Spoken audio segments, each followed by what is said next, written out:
we know that the tech companies like Google, Facebook are collecting our data every day. We all have used Google Incognito mode of Google Chrome to search some censored site. Suppose you have searched something like who is the hottest actress of India, and just close the incognito mode and you will find that you are getting suggestions related to latest picture of Katrina Kaif or any other actresses, and then only you will think that how something relevant to your search that you have done on incognito mode is coming on normal Google Chrome. Actually, there is a catch here. Google AI has kept all your data or searches that you have done, no matter the history is kept on incognito mode or not. It is there on Google server because they always keep all your data.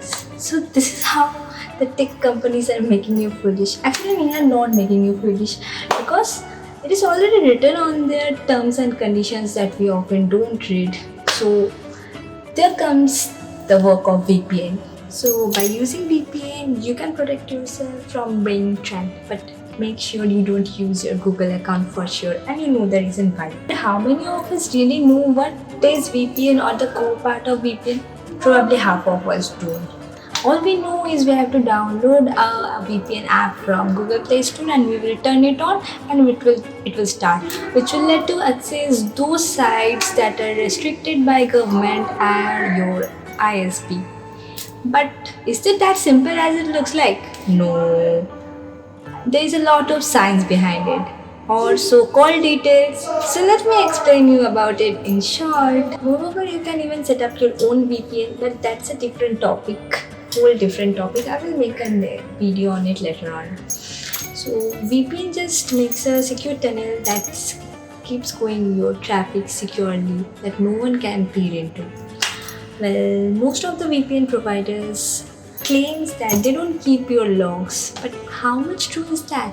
In 2018, the famous VPN, NordVPN, got hacked, and there are lots of VPN out there who were accused of being leaking users' data. And actually, for a certain period of time, all VPN keeps their log. Even they are bound to give it to CBI or API if they are asked to. There are a lot of people out there who are found doing illegal activities on the VPN network and they are caught later. So by this you can understand that VPN does help the CBI and they are bound to. But except that if you are not doing anything confidential, still concerned about your security, you need to learn about the working of VPN and also about VPN protocols. Basically, the VPN protocol is a mixture of transmission protocol and encryption standards.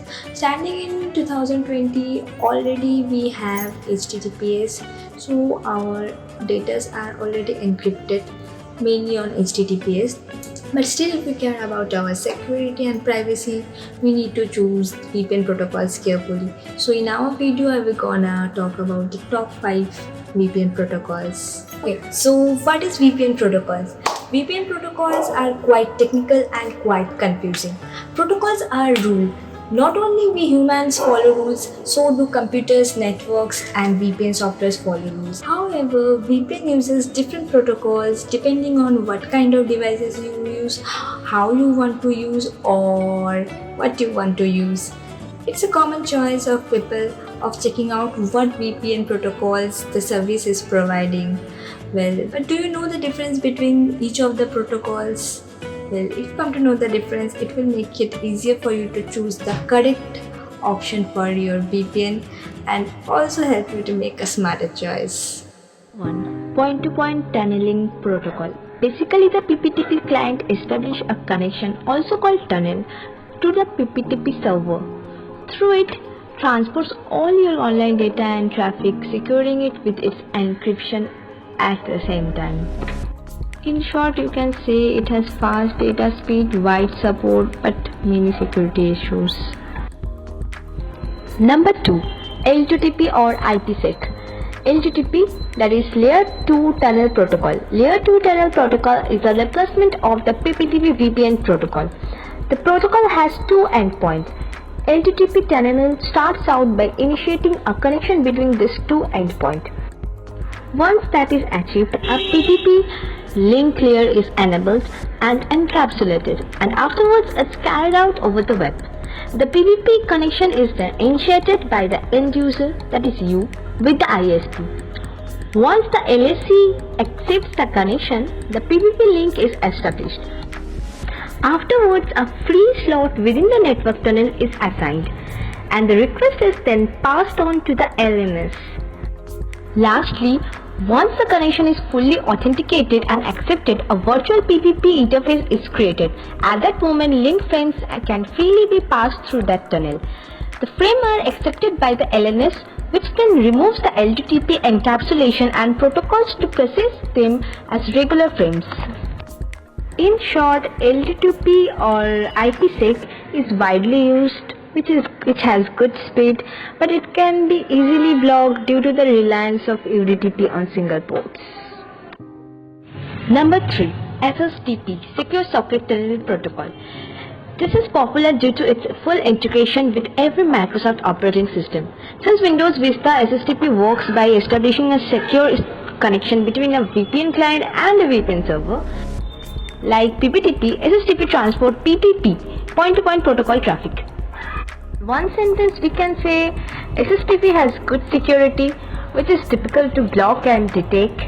It has great support for native and third-party clients, but the biggest drawback to SSTP is that it is basically a Microsoft developed proprietary protocol and developers do not have access to the underlying code, sadly.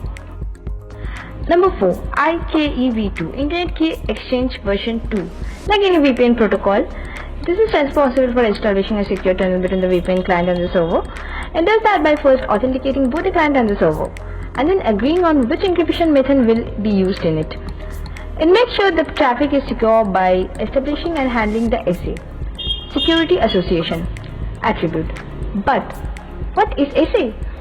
The process of establishing securing attributes between two network entities, in this case the VPN client and the VPN server. Well, it does that by generating the same symmetric encryption key for both entities. I guess you know what is symmetric encryption key.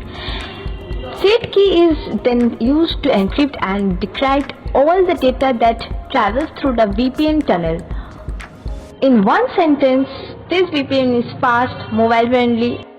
It has network switching capabilities too. It has open sources options and a great support for native and third-party clients. And finally comes the number 5, that is OpenVPN. I personally prefer OpenVPN because it is the most secure one and also supports all platforms like Windows, Linux, iOS, Android, etc.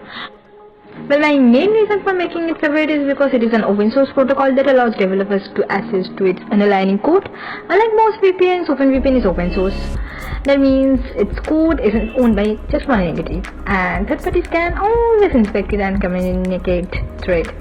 The OpenVPN protocol is responsible for handling client-server communication.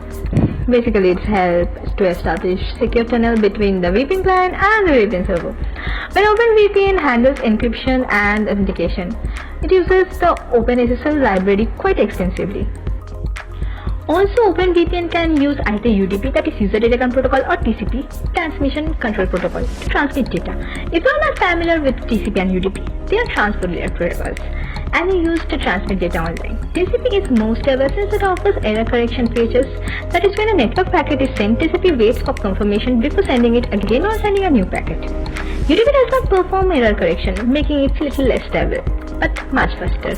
OpenVPN works best on UDP, which is why the OpenVPN access server first tries to establish UDP connections. If this connection fails, only then does the server try establishing TCP connections. Most VPN providers also offers OpenVPN under UDP by default.